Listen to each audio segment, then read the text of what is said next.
what you need. He's a local and nationwide news feed. Let's talk about it. Dialect to do something about it. Chip got the flow wide open if you got questions about it. Man, it's the show that brings you to your raw. To solve all problems, it starts with real talk. It's real talk. It's real talk. It's real talk. It's real talk. It's real talk. It's real talk. It's real talk. It's real talk. It's real talk. It's real talk. It's real talk. It's real talk. It's real talk. It's real talk. It's real talk. Yeah. Welcome to Real Talk with your host, Chip Washington. It's real talk. It's real talk. It's real talk.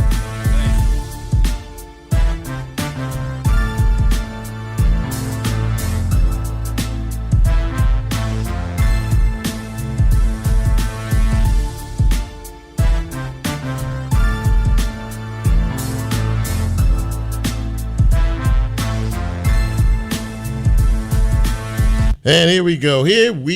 On this Monday evening in the city, it is the 3rd day of March 2025, 6 o'clock straight up, which means it is time for another all new and live edition of Real Talk Memphis. Welcome in. I am your humble host. My name is Chip Washington. I am glad to be here. And I hope that you are out there as well this evening, and make plans to hang out with us for the next hour or so. Some good conversations, some pretty good guests, and you never know what you'll learn on the back end of things. It was a pretty nice day today. I mean, we did see some clouds rolling in advance of what's supposed to be a pretty stormy day tomorrow.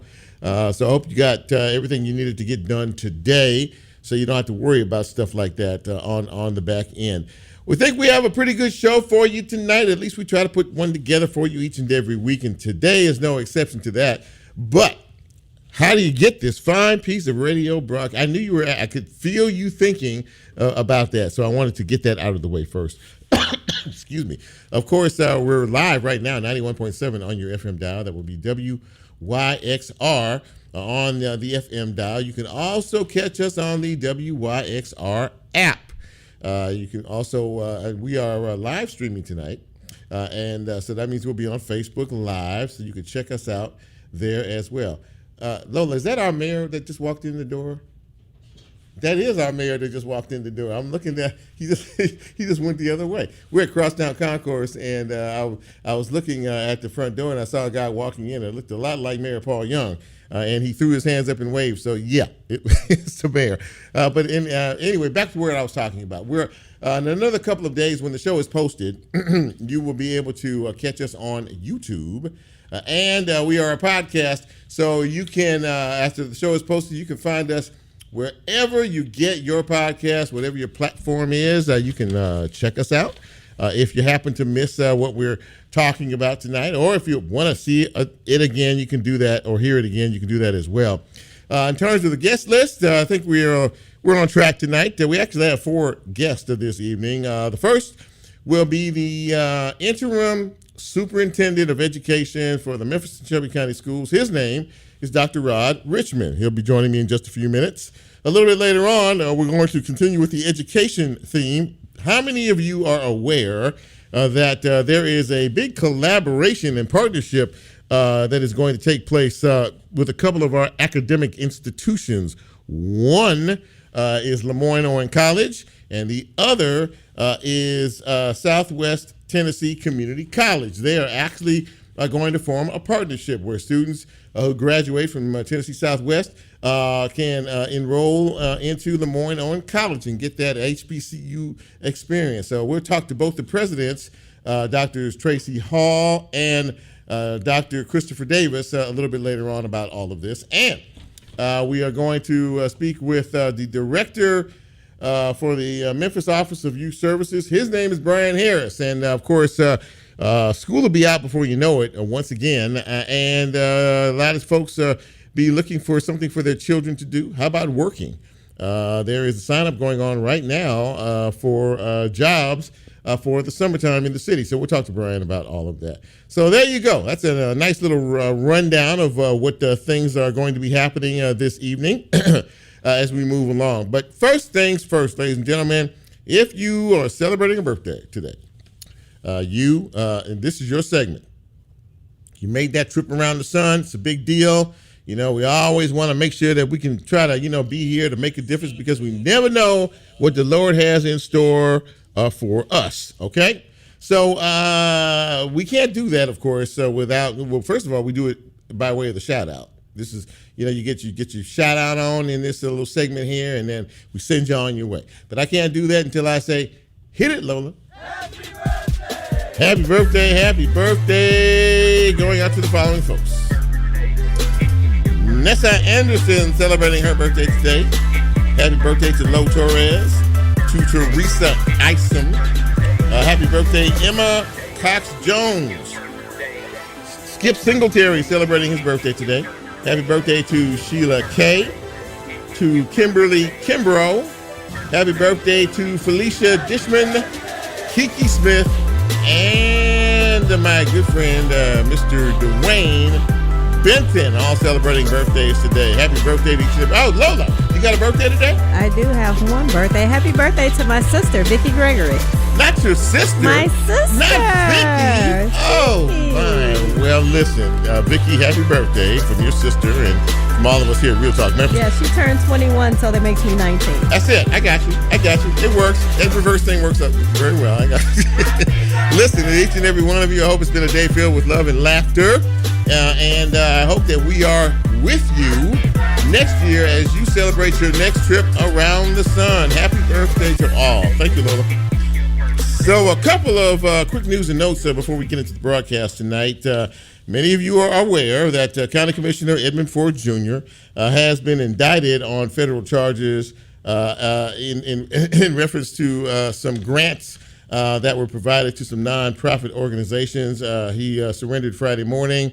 1 count of bribery and 6 counts of tax evasion are what the charges are. He has pled not guilty. And he is on bond, out on bail until his trial. These are some pretty serious allegations. Again, they're allegations and they're charges. Everybody deserves their day in court. We don't make judgments around here. Everybody has their day in court to prove guilt or innocence, and we are going to allow that to happen before we make any judgments. I will say that the county mayor, Lee Harris, said that he thought that Commissioner Ford should be removed from the body for right now and not do any business having to do with any grant applications. He said he was going to meet with county commissioners and attorneys this week. So we will wait and see how that all shakes out. Meantime, many people in this country right now who especially work for the federal government are losing their jobs left and right, courtesy of Elon Musk, President Trump, and the whole 9 yards, right? That continues on. They laid off about 600 people from the NOAA weather office. Those are the people that forecast the weather nationally, operate the national weather networks all across the country. Laid off about 600 people over the weekend. Also, the Secretary of Defense, Pete Hedgepeth, you remember the email that Elon Musk sent out about a week or so ago to all federal employees saying, "Tell me what you did last week." That caused a lot of controversy, and for a lot of federal employees, so much so that even people who head some of these federal agencies said, "No, we can't do that, and we're not going to do that, and we don't want you to do that." So they put a pause on it and said, "Well, you don't really have to fill out you don't really have to send that information to us." Basically gave them a choice. Either you want to do it, you can do it. If you don't want to do it, you don't have to do it. Well, yesterday afternoon, another email pops out on X or Twitter for you folks not keeping up, and this came from the Secretary of Defense. For all civilian employees or non-commissioned employees, they have to fill out an email. They have to send an email stating what they did for work last week, what they did to make things better last week. And if they don't, they could face consequences as well. Many people are fearing that Medicaid is next and a lot of other things going on around here.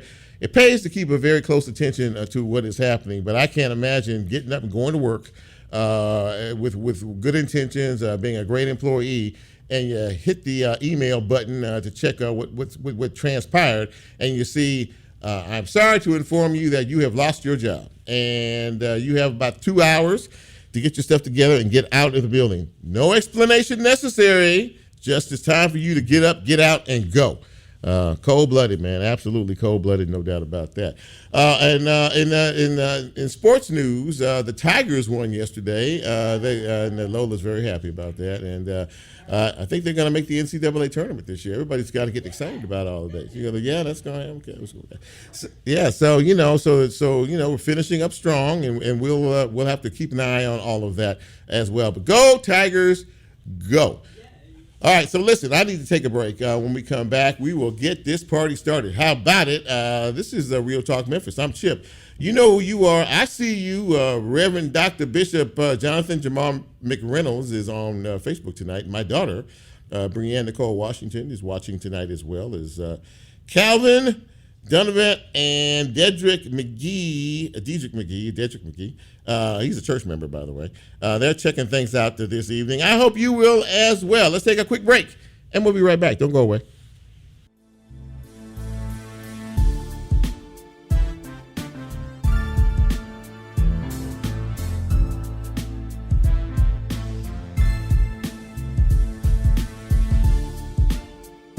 If you like Real Talk, here's a way you can get involved. Do you have a show topic idea or suggestion? Want to be considered a guest or have a guest idea? Then send Chip a message on his Real Talk show page and you can be a part of the Real Talk experience. So as he always says, go out and tell somebody. We'll be right back.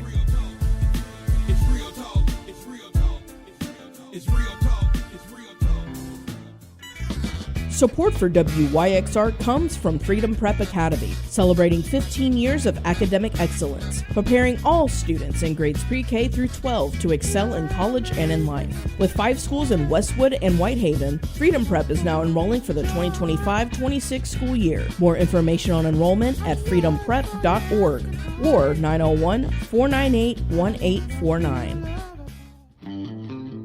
Support for WYXR comes from Germantown Performing Arts Center, presenting the Sam Grisman Project, the music of Jerry Garcia and David Grisman, on Friday, March 21st. A platform built by Sam Grisman and his friends to showcase their passion and appreciation for the legacy of his father, David Grisman, Jerry Garcia, and other musical icons. Tickets and more information at gpacweb.com. Support for WYXR comes from Playhouse on the Square, presenting Seussical, March 14th through April 12th. A journey through themes of friendship and community, capturing the essence of Dr. Seuss's characters from Horton the Elephant to Cat in the Hat and more. School matinees available Tuesday through Friday at 9:15 and 11 a.m. and public performances Saturday at 2 p.m. Tickets and more information can be found at playhouseonthesquare.org. Support for WYXR comes from Halloran Center Presents, featuring the Memphis Songwriters Series hosted by Mark Eggers Stewart. Mark and his musical guests take audiences on a journey behind the music, sharing personal stories and introducing new works. The series continues Thursday, March 13th with Nubia Yassin, Jimmy Davis, and Michael Cusack. More information at orpheum-memphis.com.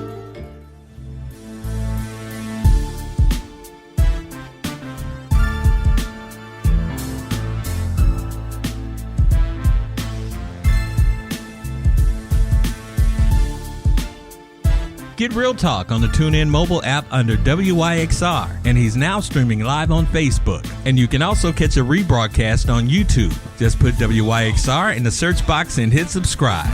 Now back to more Real Talk with Chip Washington.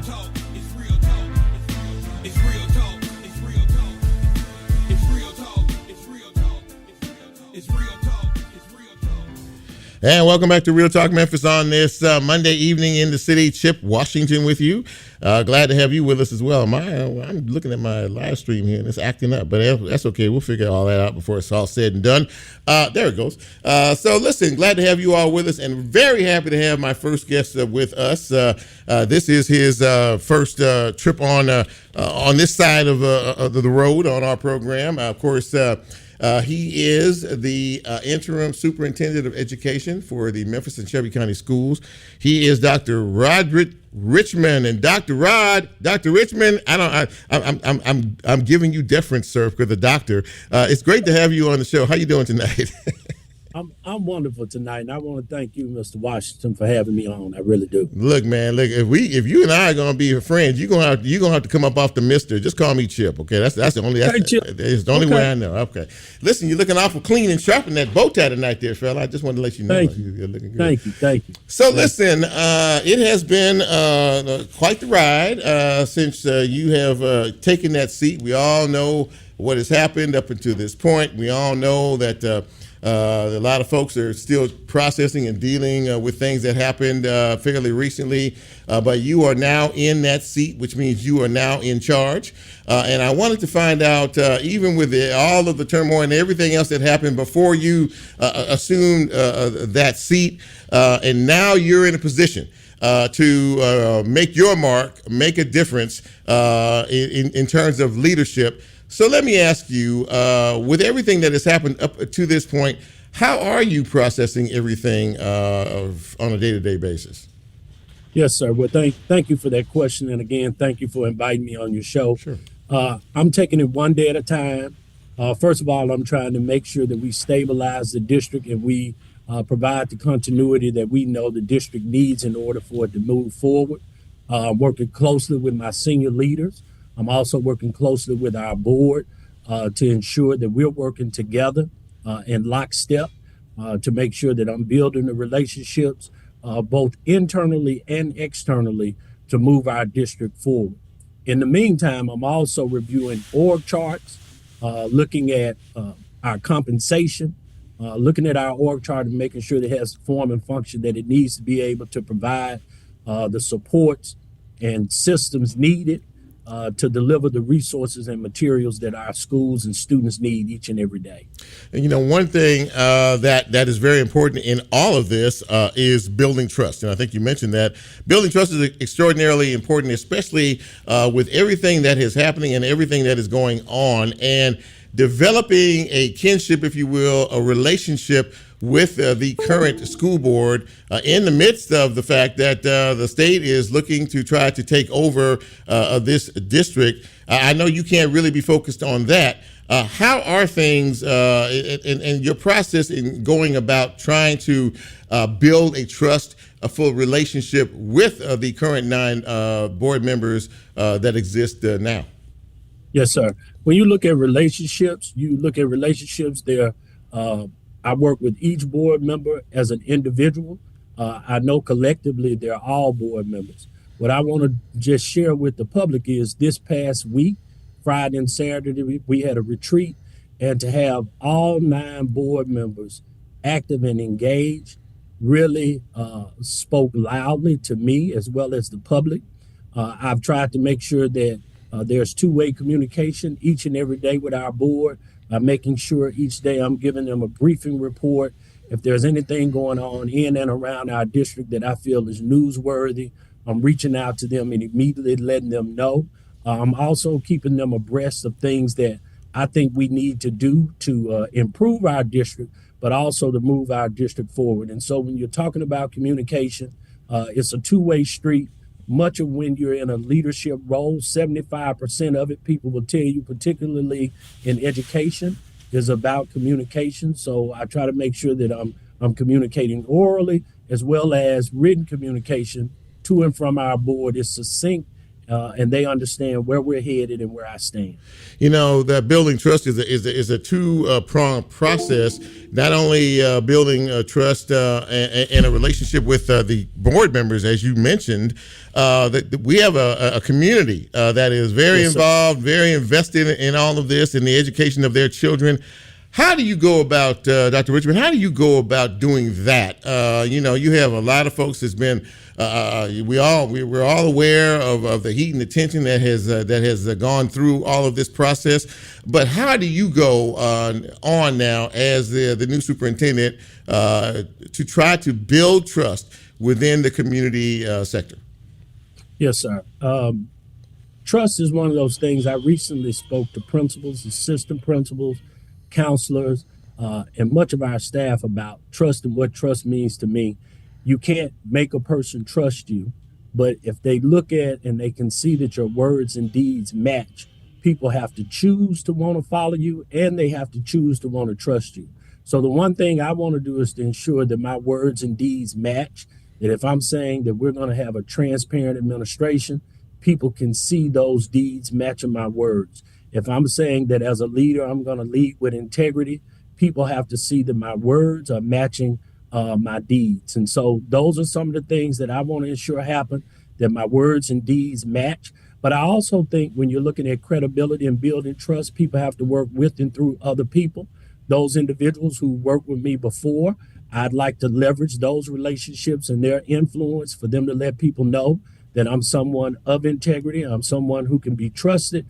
And again, each and every day, I want my words and deeds to match so that people will choose to not only trust me, they'll choose to trust Memphis Shelby County Schools going forward. Sounds like action speaking louder than words. Absolutely that. In order to gain the trust of so many people. You mentioned you had a resort, a retreat, over the weekend, 2 days, I believe it was. Yes. Did you, without going into too much detail, did you get some of the things that you wanted to talk about? Did you get that taken care of? And how do you feel after doing this with all of the board members coming out on the other side? How do you feel about things? I really feel encouraged about things. We had the Council of Great City Schools. They came in.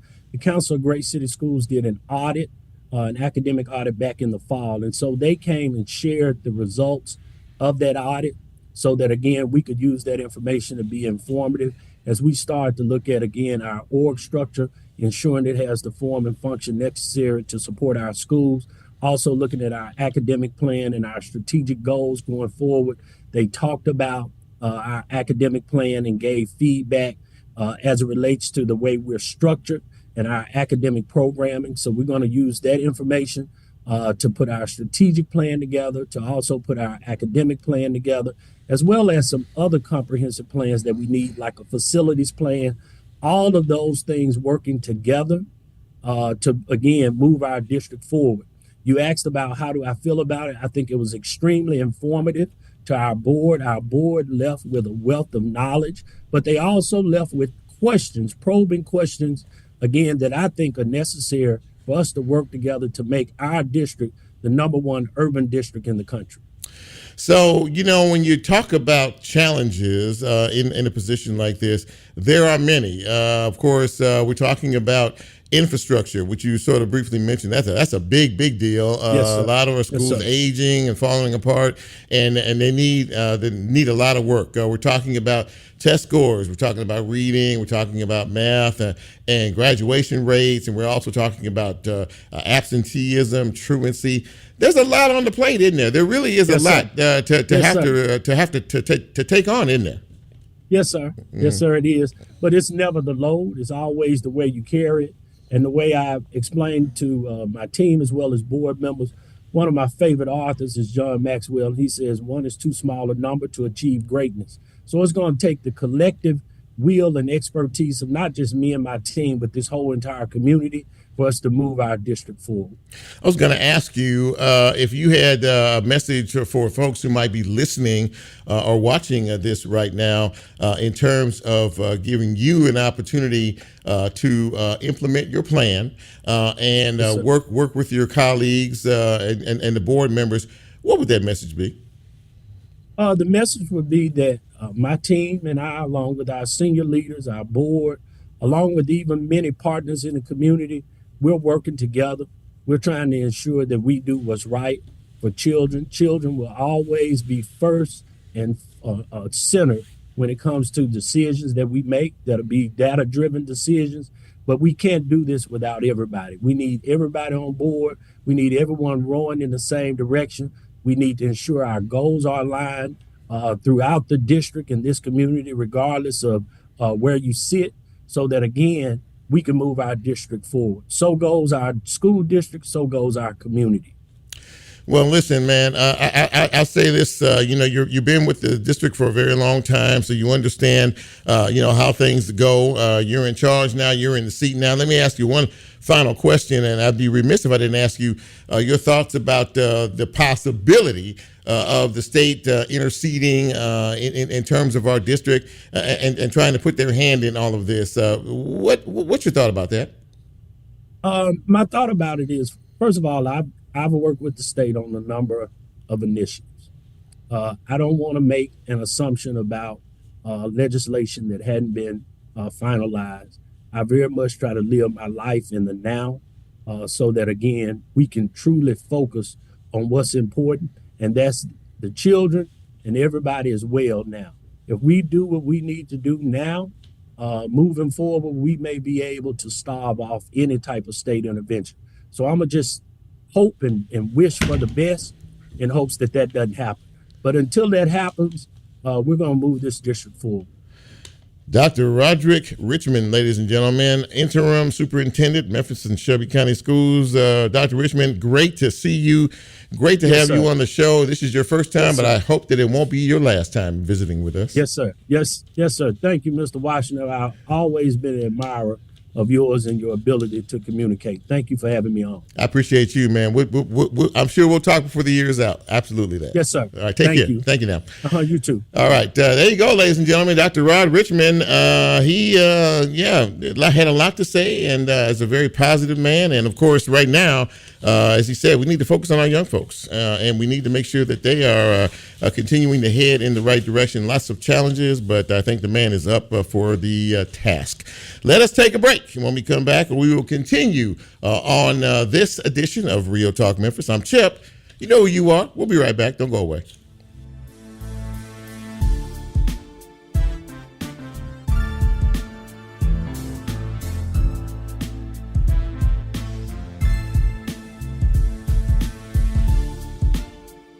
If you like Real Talk, here's a way you can get involved. Do you have a show topic idea or suggestion? Want to be considered a guest or have a guest idea? Then send Chip a message on his Real Talk show page and you can be a part of the Real Talk experience. So as he always says, go out and tell somebody. We'll be right back.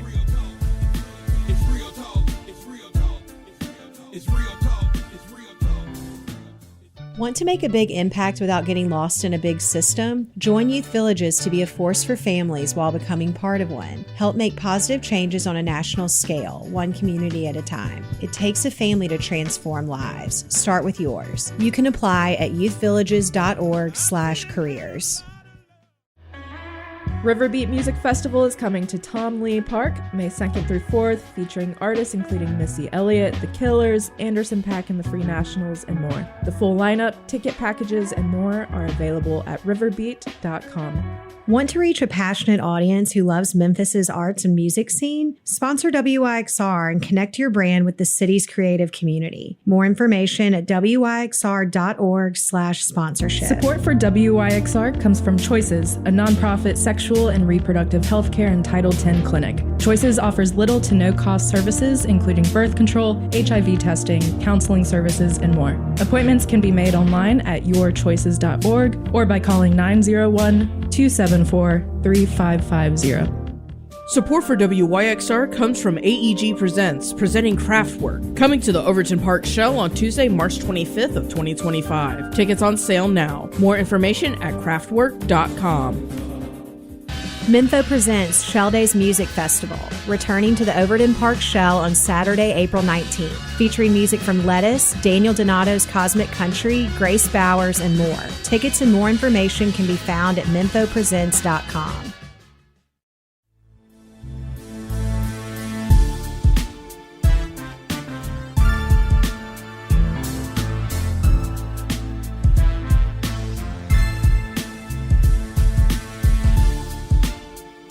Get Real Talk on the TuneIn mobile app under WYXR, and he's now streaming live on Facebook. And you can also catch a rebroadcast on YouTube. Just put WYXR in the search box and hit subscribe.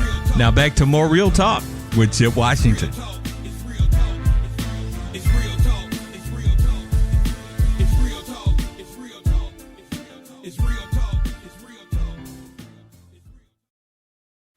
There you go. And welcome back to Real Talk Memphis on this Monday evening. Chip with you.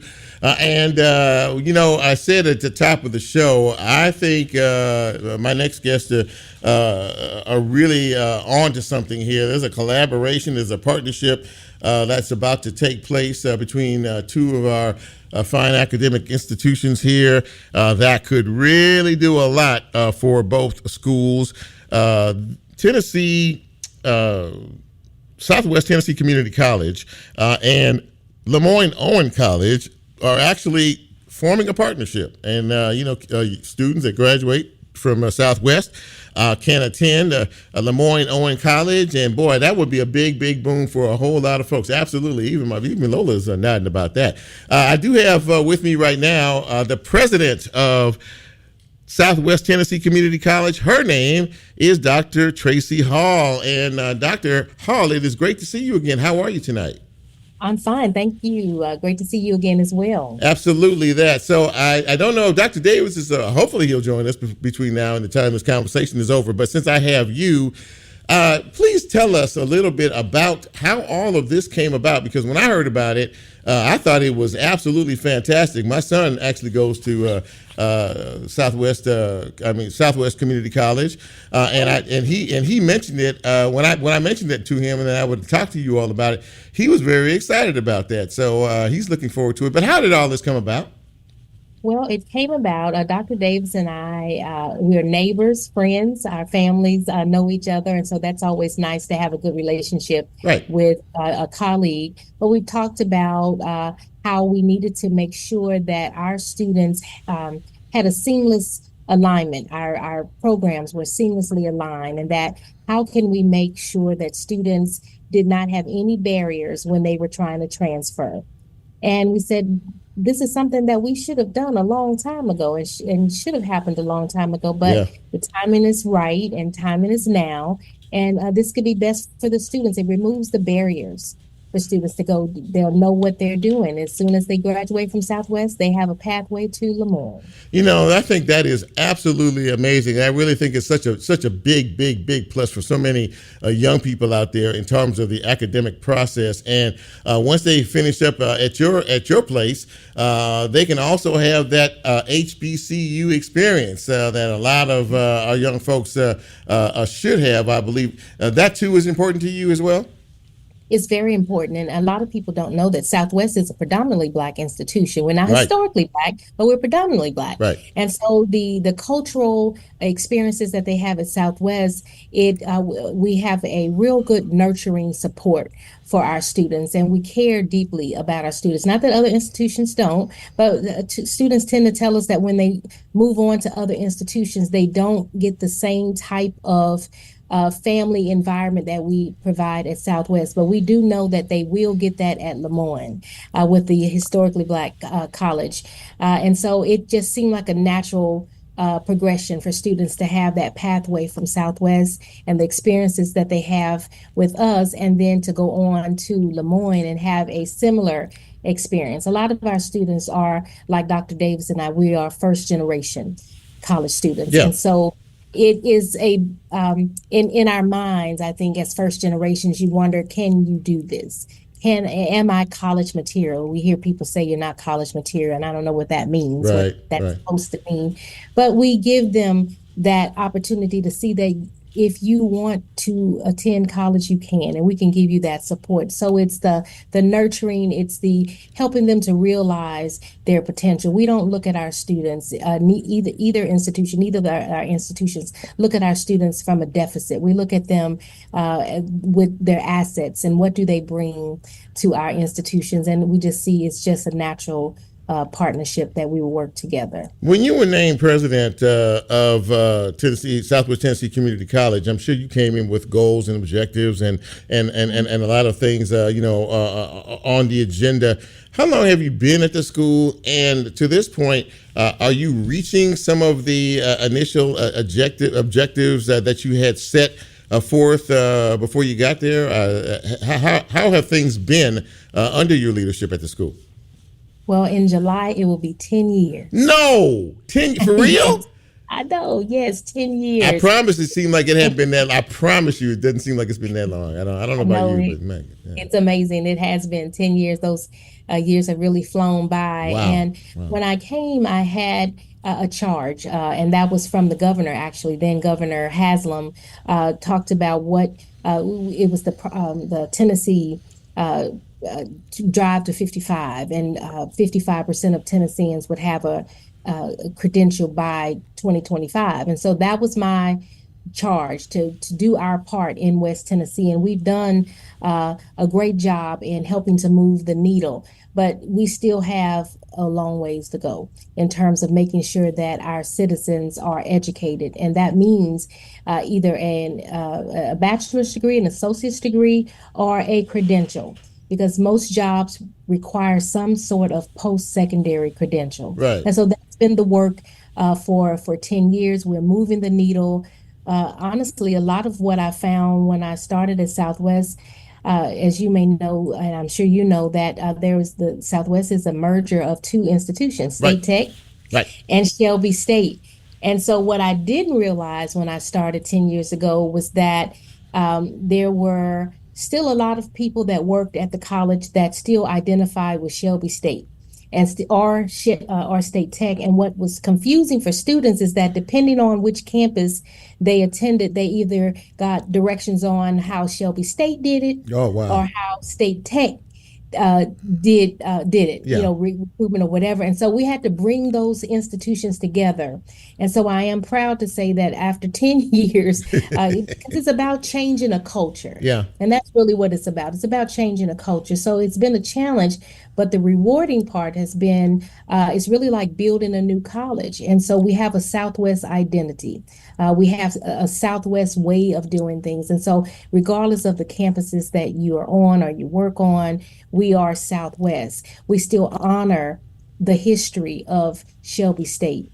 We still honor State Tech. It's made us who we are, but we are Southwest. And so that's been a part of the 10-year journey, actually, of really building a college and creating that culture and creating those systems that are Southwest, so that we're not putting barriers in students' ways, because we still are holding on to how we used to be. Right. Moving forward, you talked about nurturing environments on these campuses, and in the decade that you've been here, as you continue to grow and to build and to build out, do you find that there is an increasing interest, should I say, in young people graduating high school who are maybe looking to go to college and trying you all out? I mean, is there what does the landscape look like for young people, graduating high school, trying to figure out exactly what course or what direction they want to go in? Are you seeing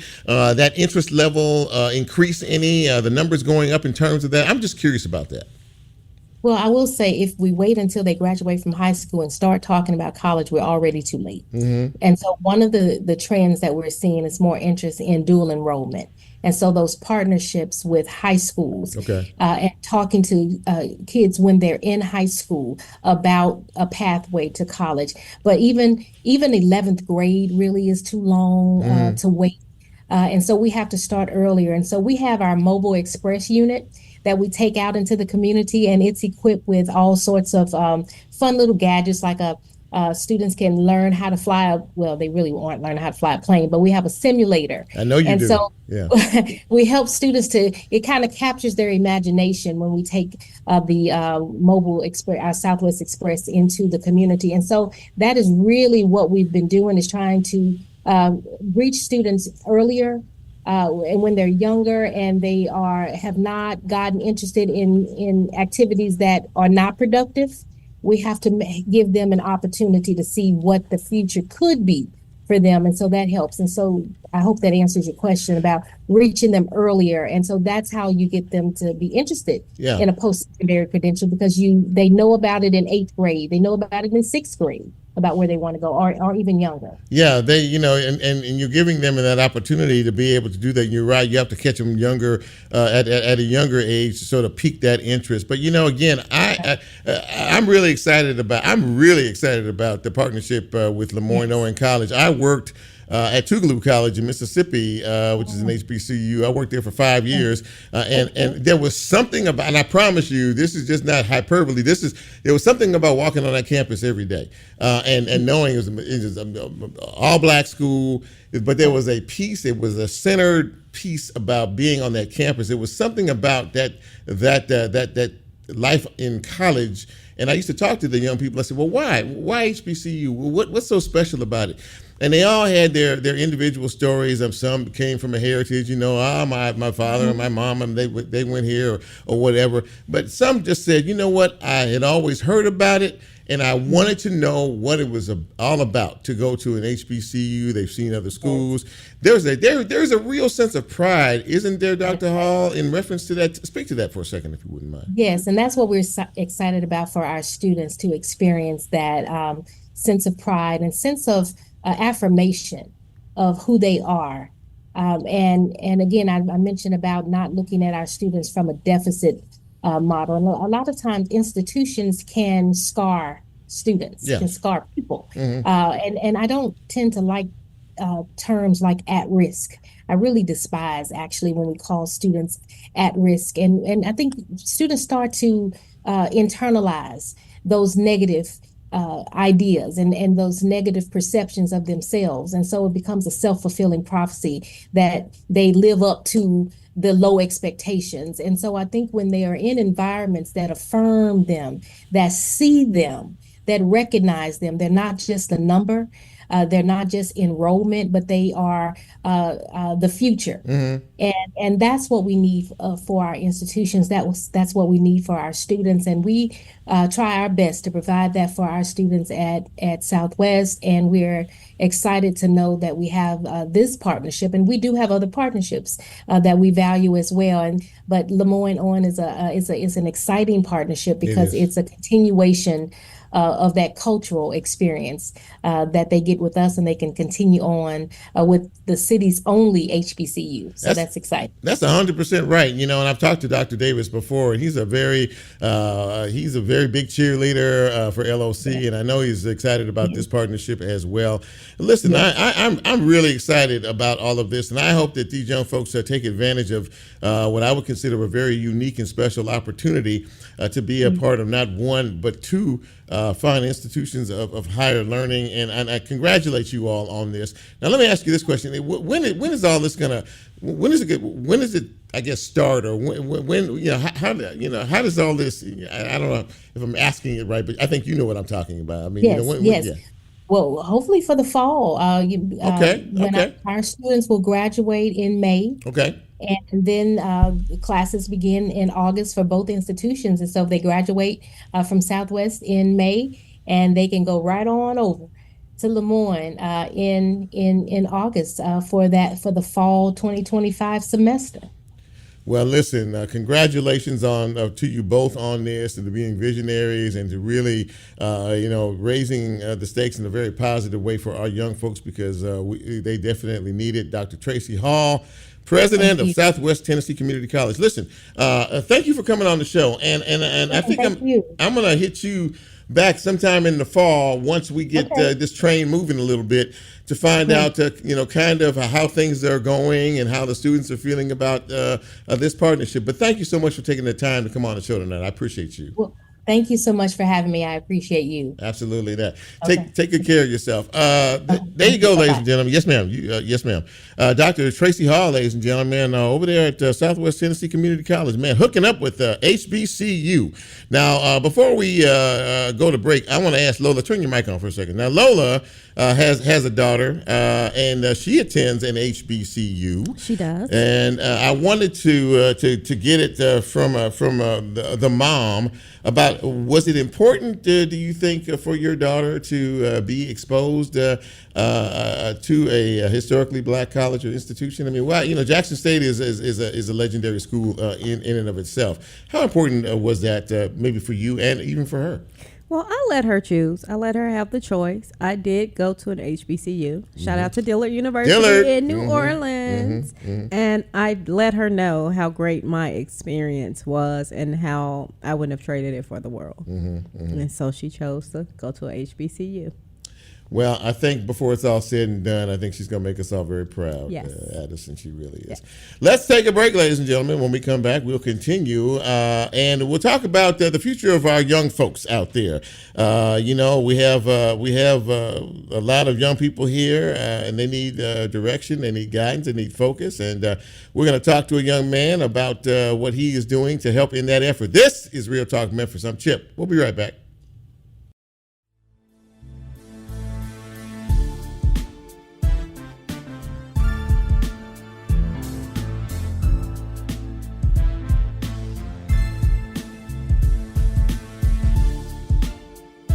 If you like Real Talk, here's a way you can get involved. Do you have a show topic idea or suggestion? Want to be considered a guest or have a guest idea? Then send Chip a message on his Real Talk show page and you can be a part of the Real Talk experience. So as he always says, go out and tell somebody. We'll be right back. It's real talk. It's real talk. It's real talk. It's real talk. Support for WYXR comes from Campfire Collective, a Memphis-based agency that empowers their clients through community-focused marketing and loves all things Memphis. More information on how Campfire Collective can feed the flames of your organization's marketing at buildacampfire.com. Support for WYXR, including the 2024 Raised by Sound Festival, comes from Sims Murphy, leaders in brain and spine care, whose mission is to deliver the best care for people suffering from spine and brain conditions while advancing the field of neuroscience. More information at sims-murphy.com.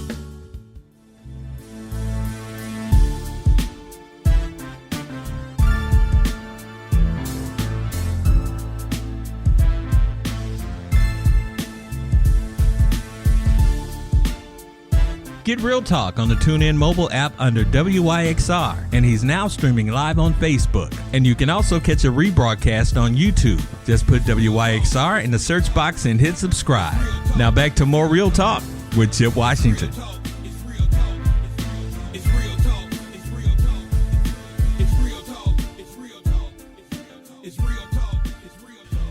And welcome back to Real Talk Memphis on a beautiful Monday evening in the city. Chip with you. Glad to have you with us as well. We're going to continue the theme. We're supporting our young folks each and every way that we can in the big city. And this young man that I'm about to introduce is no exception. He has been on our show before a few times. He holds the title of Memphis Director of Office of Youth Services. His name is Brian Harris. A lot of you know Brian. My friend, it's great to see you. How you doing tonight? Chip, I'm doing amazing. Thanks for having me again, my friend. Absolutely. Thanks for coming on the show. So, first of all, let me ask you, you've been in that seat now about a year, a little over a year, actually, going into floating into year number 2. How has it been for you, and what have you learned, and what kind of things are you looking to add on as you continue your trek in that position?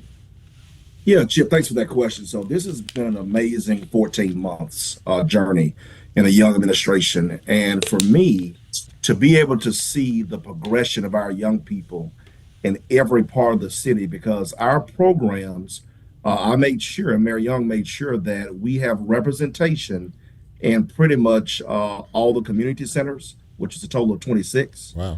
We made sure that we're in the majority of our schools, and we made sure we meet the young people where they are. But one of our newer programs, what I'm most proud of, we have a program that does not have a GPA requirement. And we have about 600 kids in that program. Wow. And what's interesting is just to see their personal progression over 9 weeks in a semester. Their grades have gone up, their conduct, and to hear their parent or guardian say, the mere fact that you gave my kid an opportunity to get exposure through these programs, it's not just in a classroom. They're going on field trips. We just went to Jackson State 2 months ago and exposed them to HBC life. They've been to Lemoyne. They've been a lot of places. But that exposure shows that our kids need it every day.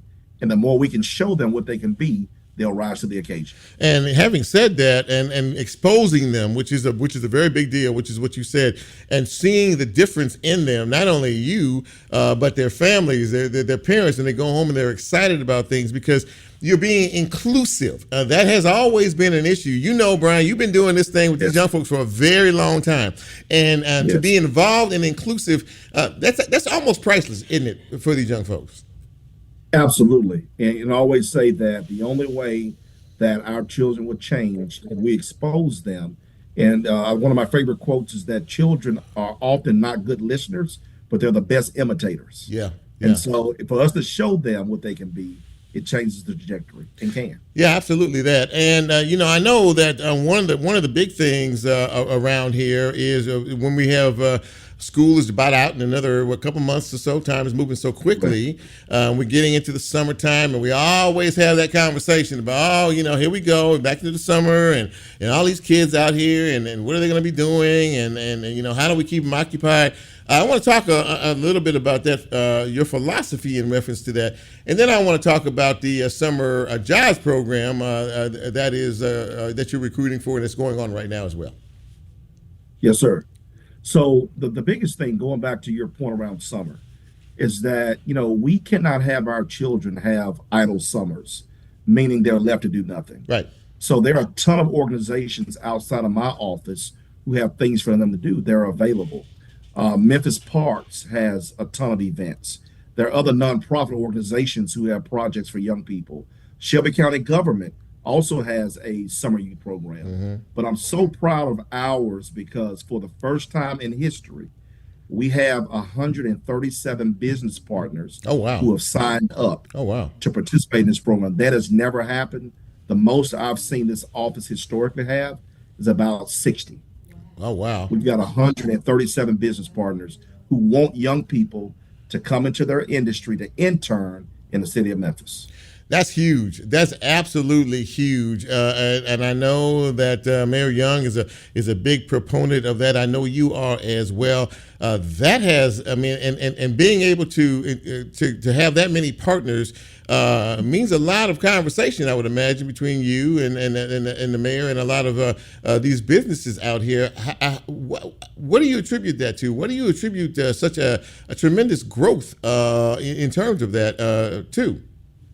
Yeah, I give it to the mayor. So Mayor Young, we had a State of the Union address, State of the City address at Temple of Deliverance Church. Mm-hmm. And Mayor Young talked about an era of yes, where he tactfully challenged businesses in the city to invest in our residents, to invest in our young people. So last year, when he started talking about that, we saw a 43% increase in business signups. Oh, wow. Now we're like 70% because people understand if you have a business in this city, the only way we're going to continue and thrive is to give back, give them exposure of what they can be. So I'm not just talking corporations, I'm talking small mom and pops. Sure. For example, we know construction is a very big business. Yes. Michael Hooks with All World just signed up Friday as a new business partner. Oh, wow. So we're going to expose young people to construction and contracts through All World. So it's just been a great call and response to the mayor, to our initiatives, where these businesses are saying, yes, we want these young people and we want to expose them. Brian, you're working with a lot of young people here, and you're getting some amazing results, obviously. But how big and how important is it from the buy-in from the families, from the parents, family members, encouraging these young folks to be a part of programs that you're offering? How big a part does that play? Yeah, that's a great question. I think that the largest push is needed from that parent or guardian. Is that, my dad always told me the only thing life owes you is an opportunity, but it's up to me as a father to make sure you're in a position to seize them. Mm-hmm. So these parents and guardians, so you hear the mayor talk about these initiatives. We hear great, radio hosts like yourself promoting the brand, but you've got to get behind the child. I've always said we don't have a youth problem, we have a parenting problem, because we're letting them choose to do what they should be doing. And we've got to push them. And so all the parent has to do is make sure they have the right documents, deliver on the application timeline. And Chip, I'm proud to say as well, we've had a historical number of applicants this year because parents and guardians are responding to the call. Talk about the program, the sign-up program now. I think it goes through, we're close to the end of this month, does it not? The employment program? No, March 10th. So it started Okay. back in February. Okay. It's for 7 weeks. So we have 7 days remaining Okay. to sign up. So March 10th, it ends at 11:59 p.m. And so basically all you're doing is going to memphistn.gov, Okay. clicking on youth services, filling out the little brief questionnaire about your interest in the program. From there, our office will contact the young person and get them set up for next steps, which are the documents, and then choosing which business they want to intern with. How do you select? I mean, you're going to have obviously going to have an overflow, and I'm sure there's a Right. cutoff. As you said, it's just a few days away, the 10th. Is it first come first serve? I mean, are you looking for certain types, or I mean, how does that work in terms of? That's a great question. So it used to be a lottery, Right. System, and so now we do first come first serve. Okay. So if you get the application in, if you meet the deadline as far as your documents, you're guaranteed a spot. So the number one reason, Chip, that I've learned over the years, I went back and researched, that the reason why in the past we couldn't fill them because the parents would not come through with the documents. If you're receiving a monthly stipend or a payment, you have to have a Social Security card. Mm-hmm. You have to have a state issued ID. You have to have proof of residency. Now, there used to be more documents required. Now we just cut it down to those 3. Okay. And so what I told the team was, let's make sure we help the parent, give them the addresses to the Social Security office. Let them know ahead of time what they need Okay. to fulfill this so they can get the documents in. So they have until the 10th to get this done. So, right? No, they have until the 10th to apply. To apply. Okay, to apply. Yeah, to apply. And- so then they'll have a phone call. They have some weeks afterwards to get the documents in. Okay. Well, listen, man, you guys are doing amazing work. I mean, really, I've known you for a while, and you are so committed and dedicated to these young folks, and we need a whole lot more. And obviously, that's rubbing off on some of the parents. I really appreciate you, my friend, taking some time to come on and talk to us tonight about what you're doing. I really and congratulations on everything. Seriously, congratulations. Chip, I appreciate you. If you need some young people to intern with you, I can make that happen. Hey, man, I know some folks around here, so you might be getting a call from me about that. I got you. Hey, trust me, I'll get you how many you need over there to intern, because again, you have a lot of young people interested in communication. That's true. What true. you do, Yeah. and we'll have them over there, man. I appreciate you. Thank you, B. I appreciate you, man. You take care and be safe, okay? I talk to you down the road. Okay, buddy. Thank you, man. Okay. Yes, sir. You too. Ladies and gentlemen, what a show. Real good stuff for tonight as Lola plays us out. I really enjoy conversations like this. It's about, you know what? Where there's bad, there's always good. And what we need to do is start tapping into more of the good that is going on out here. We don't just throw folks away, man. We have to embrace, and we have to accept, and we have to support, and we have to encourage. Preach, Tim. I think I will. That's not like my. Look at Lola's looking over me. But go ahead, man. Say it. We really do, ladies and gentlemen. We have a future generation out there that we can't throw away, that we have to support and encourage. And if I have anything to do with that on my end, I'm sure going to do it. Thank you all for being a part of the show tonight. Really appreciate it. Thank you for my guests being here. All my guests are being here as well. If you like what we do, it's pretty simple for me. Go out and tell somebody. Hey, man, check out that Chip guy on Real Talk Memphis Monday night. This crew, and Bryn and Lola. And for all of us, thank you for being a part of what we do. For lovely Lola, for Bryn, and for yours truly. We appreciate you. Have a great week. Be safe out there. And until next time, we are out. Peace.